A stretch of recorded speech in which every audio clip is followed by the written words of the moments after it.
پیغمبر کے جانشین صرف اور صرف علی بن سکتے ہیں، ولا غیر.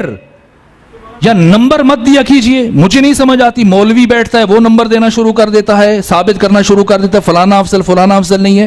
ملنگ کھڑا ہوتا ہے وہ نعرے لگانا شروع کر دیتا ہے دمادم مست قلندر علی دا پہلا نمبر. ارے بھائی تو علی کو پہلا نمبر دے رہا ہے، دوسرا کسے دے رہا ہے؟ تیسرا کسے دے رہا ہے؟ یا نمبر کی بات ہے ہی نہیں. خلافت، امامت، ولایت منحصر در ذات علی ہے اور علی کی اولاد میں ہے. اگر تو نے علی کو پہلا نمبر دے دیا تو دوسرا کسے دے رہا ہے؟ یہی تو نوح علی پڑھ رہے ہیں، خون کے آنسو بہا رہے ہیں علی ابن ابی طالب کہ زمانے نے مجھے اتنا گرا دیا کہ اب فلاں فلاں کے ساتھ علی کا تقابل شروع ہو گیا. بھلا کہاں علی کہاں فلاں. میں نے کل یا پرسوں شورا کی بات کی. شورا کے بارے میں تیسرے خطبے میں پڑھی، علی نے نوحہ بلند کیا، کہا یا للہ ولی شورا. کہاں علی کہاں شورا؟ کن کے بیچ میں تم نے لا کے علی کو بٹھا دیا؟ سمجھیں علی کون ہے. اگر ایک کم 1,24,000 انبیاء کے سارے فضائل کو جمع کریں، ان کی معرفت، ان کا علم، ان کا زہد، ان کا تقوی، ان کی بصیرت، ان کی عبادت، تو بھی علی ابن ابی طالب کے فضائل کی برابری نہیں کر سکتے. ہے کہ بکھرے ہوئے اوصاف نبیوں کے تمام یکجا کیے جائیں تو علی بنتا ہے.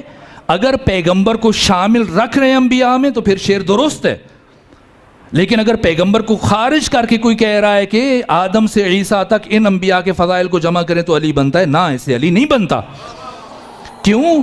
ان سب کی معرفت دیکھتے جائیے. اب جو میں نے جملے کہے ابن ابی العزیز معتزلی کے، یہاں خطبے میں یہ لکھا، اور جب پہلے خطبے کی شرح بیان کی تو سارا زور لگایا، لیکن اب علی کی توحید ہے. کون بیان کر سکتا ہے؟ نہیں بیان کر سکتا نا. سمجھنے کے لیے بھی ظرف چاہیے. اسی لیے کسی نے جب اقبال سے کہا کہ مجھے ذرا امامت کے بارے میں بتائیں، تو اقبال، اب مت سنی شیعہ کے چکر میں مت الجھیے گا، اقبال نے خود بتا دیا کہ میں کون ہوں. کیا پوچھتے ہو مذہب اقبال؟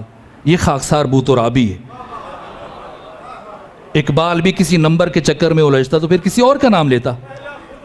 علی ابن ابی طالب علیہ آلاف و تیید و ثنا جو کچھ بیان کر رہے ہیں یہ محسوسات سے ماورا ہے، بالاتر ہے. کبھی بھی ان علمی اصطلاحات کے ذریعے سے یا ان علوم کی مدد سے ہم کنہ کلام علی ابن ابی طالب تک رسائی حاصل نہیں کر سکتے. کون ہے علی؟ دیکھیں، ابن ابی العدید معمولی عالم نہیں ہے، بہت بڑے عالم ہیں. سارا زور صرف کیا، پہلے خطبے کی شرح لکھتے گئے اور جب آخر میں پہنچے تو احساس ہوا کہ یہ میرے بس کا روگ نہیں ہے. اب اظہار عجز کیا، اپنی جہالت کا اعتراف کیا. کن لفظوں کے ساتھ؟ ابن ابی العدید کی کلمات ہیں. کہا کہ اس کائنات میں، اس دنیا میں، توجہ فرمائیے، اس دنیا میں فضیلتوں کے میدان ہیں، کمالات کے میدان ہیں. یہ بات پہنچی تو آج کے بعد کم سے کم آپ میں سے کوئی افضل و مفضول کے چکر میں نہیں الجھے گا. اس کائنات میں فضیلتوں کے اور کمالات کے میدان ہیں. جتنی بھی فضیلتیں ہیں، شجاعت فضیلت ہے، اس کا ایک میدان ہے. عبادت فضیلت ہے، اس کا میدان ہے. سخاوت فضیلت ہے، اس کا میدان ہے. تقوی فضیلت ہے، اس کا ایک میدان ہے. علم فضیلت ہے، اس کا میدان ہے. فضیلتوں کے الگ الگ میدان بچھے ہوئے ہیں، لگے ہوئے ہیں. ان تمام میدانوں میں علی ابن ابی طالب سب سے پہلے، سب سے اول، سب سے آگے. لیکن ایسا نہیں ہے کہ یہ میدان خالی ہوں اور ان میں صرف علی ہوں. نہ، علی سب سے پہلے ہیں. ابن ابی العدید کہہ رہے ہیں علی سب سے پہلے، سب سے اول، سب سے آگے. لیکن ایسا نہیں ہے کہ صرف علی ہوں، دوسرا نہ ہو کوئی. دوسرے بھی ہیں. میدان شجاعت میں اور بھی شجاع ہیں، میدان سخاوت میں اور بھی سخی ہیں، اور بھی عابد ہیں، اور بھی متقی ہیں، اور بھی زاہد ہیں. تو کوئی میدان خالی نہیں ہے. اگرچہ علی سب سے پہلے، علی سب سے اول، علی سب سے آگے، لیکن توجہ فرمائیے، ایک میدان فضیلت، ایک میدان شرف اور ایک میدان کمال ایسا ہے جس کا یکتا اور تنہا شاہ سوار صرف اور صرف علی ابن ابی طالب ہے. یہاں تک کہ اس میدان میں کوئی نبی بھی علی ابن ابی طالب کی برابری نہیں کر سکتا. اور وہ کون سا میدان ہے؟ وہ ہے میدان معرفت توحید پروردگار. اس میدان میں کوئی علی کی برابری نہیں کر سکتا. ابن ابی العدید کہہ رہے ہیں، میں نہیں عرض کر رہا، کہا کہ علی ابن ابی طالب اس درجہ فنا فی ذات توحید تھے، اتنے ڈوبے ہوئے تھے توحید میں، غرق اندر توحید، کہ جب بھی علی ہر روز اپنے گھر سے باہر نکلنے کا ارادہ کرتے، اپنے گھر کا دروازہ کھولتے، تو باہر گلی میں آپ کے نکلنے سے پہلے آپ کے چاہنے والے، آپ کے عاشق، آپ کے محبین، آپ کے اصحاب، آپ کے دوست، آپ کے ساتھی، آپ کے شاگرد حالت انتظار میں کھڑے ہوتے تھے، اس انتظار میں کہ علی گھر سے آئیں تو ہم علی کے چہرے کی زیارت کر سکیں. جیسے علی کے گھر کا دروازہ کھلتا اور علی کا قدم باہر گلی میں آتا، جو بھی حاضرین صفیں باندھ کے کھڑے ہوتے تھے، جیسے ہی ان کی نگاہ علی کے چہرے پر پڑتی تو بے ساختہ ان کی زبانوں پر یہ کلمات جاری ہو جاتے: اللہ اللہ ما اتقوا ھذا الرجل، اللہ اللہ ما اعلم ھذا الرجل، اللہ اللہ ما اشجع ھذا الرجل، اللہ اللہ کتنا بڑا متقی آ گیا، اللہ اللہ کتنا بڑا زاہد آ گیا، اللہ اللہ کتنا بڑا عارف آ گیا. کہا کہ وہ ذات جس کے چہرے کی زیارت کرتے ہی لوگوں کی زبانوں پر نام خدا جاری ہو جائے، اس کائنات میں وجہ اللہ کہنا صرف اسی علی کو جچتا ہے.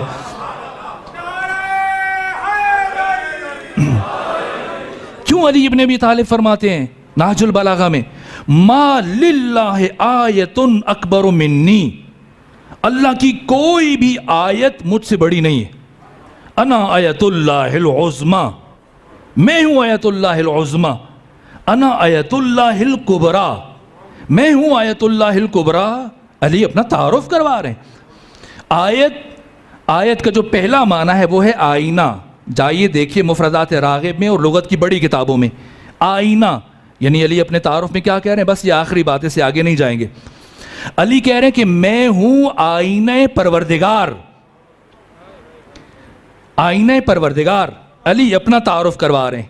مبادہ کوئی دوسرا تعارف کروائے گا تو تعریف کرتے کرتے کہیں توہین نہ کر جائے، افضل کہہ کے علی کی توہین ہو رہی ہے. نہ، افضل مت کہو، علی علی ہے بس. کیا فرما رہے ہیں علی؟ میں آیت ہوں، میں آئینہ پروردگار ہوں. آج آپ نے آئینہ نہیں دیکھا، آئینے میں خود کو دیکھا ہے. تو آئینہ کسے کہتے ہیں؟ آئینہ وہ ہوتا ہے جو اپنا آپ نہ دکھائے، اپنے اندر کسی اور کو دکھائے. علی کہہ رہے ہیں کہ میں ہوں آئینہ پروردگار. علی نے ساری زندگی ایک مرتبہ خود کو نہیں دکھایا، ہمیشہ اپنے اندر خدا کو دکھایا. کیوں پیغمبر نے فرمایا کہ ذکر علی عبادہ؟ دیکھیں عجیب ہے، اللہ کیا حکم دے رہے ہیں؟ وَقَضَىٰ رَبُّكَ أَلَّا تَعْبُدُوا إِلَّا إِيَّاهُ. تمہارے رب کا یہ قطعی فیصلہ ہے کہ اس کے علاوہ کسی کی عبادت نہ کرنا. یا ایھا الناس اعبدوا ربکم الذی خلقکم، اے انسانوں عبادت کرو اس کی جس نے تمہیں عدم سے وجود دیا، نہیں سے ہے بنایا. لإیلاف قریش ایلافہم رحلۃ الشتاء والصیف فلیعبدوا رب ھذا البیت. رب کعبہ کی عبادت کرو، اس کے علاوہ کسی کی عبادت نہ کرو. تمہارے رب کا فیصلہ ہے صرف اس کی عبادت کرو. ایھا الناس اعبدوا ربکم الذی خلقکم، اے انسانوں سب کے سب اللہ کی عبادت کرو. عجیب ہے، غور فرمائیے. قرآن میں پروردگار بار بار کہہ رہے اللہ کی عبادت کرو، اللہ کی اللہ کی اللہ کی، اس کے علاوہ کسی کی نہیں. اور پیغمبر کیا فرماتے ہیں؟ ذکر علی عبادہ، حب علی عبادہ، النظر الی وجہ علی ابن ابی طالب عبادہ. علی کا ذکر کرنا عبادت ہے، علی کا چہرہ دیکھنا عبادت ہے، علی کی بات کرنا عبادت ہے، علی سے محبت کرنا. کیوں؟ اللہ فرما رہے کہ میری عبادت کرو. پیغمبر فرما رہے عبادت کیا ہے؟ سمجھیں کیوں علی کا چہرہ دیکھنا عبادت ہے؟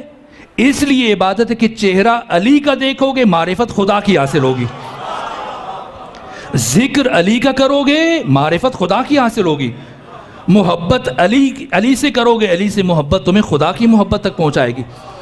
کیوں؟ اس لیے کہ علی نے ساری زندگی کبھی ایک مرتبہ انسان کو اپنی طرف متوجہ نہیں ہونے دیا۔